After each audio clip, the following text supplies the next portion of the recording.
Hello అండి, నేను రొయ్యల పచ్చడితో మళ్ళీ మీ ముందుకు వచ్చేసా. తయారు చేసే విధానం చూద్దాం రండి. రొయ్యలు చూడండి ఎంత జ్యూసీగా పెద్దగా ఉన్నాయో, తినకుండా ఉండలేరు. ముందుగా ప్రాన్స్ని క్లీన్ చేసుకుని పసుపు ఉప్పు వేసి బాయిల్ చేయండి. ఇలాంటి బిగ్ సైజ్ రొయ్యలతో చేసిన పికిల్ టేస్ట్ ఎలా ఉంటుందో మీరే ఇమాజిన్ చేయండి. రొయ్యలు బాయిల్ చేసి పక్కన పెట్టుకోండి.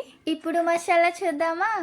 ఇందులో మెయిన్ ఇంగ్రీడియంట్స్ ఏంటంటే ధనియాలు, బిర్యానీ మసాలా, జీలకర్ర, మెంతులు, ఆవాలు, ఎండుమిర్చి అవన్నీ లో ఫ్లేమ్లో ఫ్రై చేసుకోండి.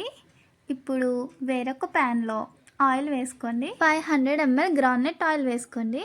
కొంచెం హీట్ అయ్యాక రొయ్యలు ఫ్రై చేయండి. పక్కన ఏంటి వేరే ప్యాన్లో ఆయిల్ ఉందనుకుంటున్నారా? నేను ప్రాన్స్ పచ్చడితో పాటు చికెన్ పచ్చడి కూడా చేస్తున్నా. ఇప్పుడు ప్రాన్స్ ఫ్రై అయ్యాక అదే ఆయిల్లో అల్లం వెల్లుల్లి పేస్ట్ వేసుకోండి. ఒక 3 స్పూన్స్ వేసుకుని ఫ్రై చేయండి. గోల్డెన్ కలర్ వచ్చేంత వరకు ఫ్రై చేయండి. అదే ఆయిల్లో ప్రాన్స్ వేసి అందులో salt and chilli powder and turmeric powder add చేయండి.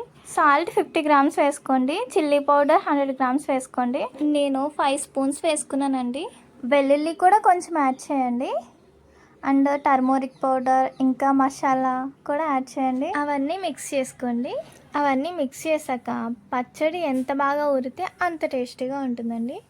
శ్రీశైలి పికిల్స్.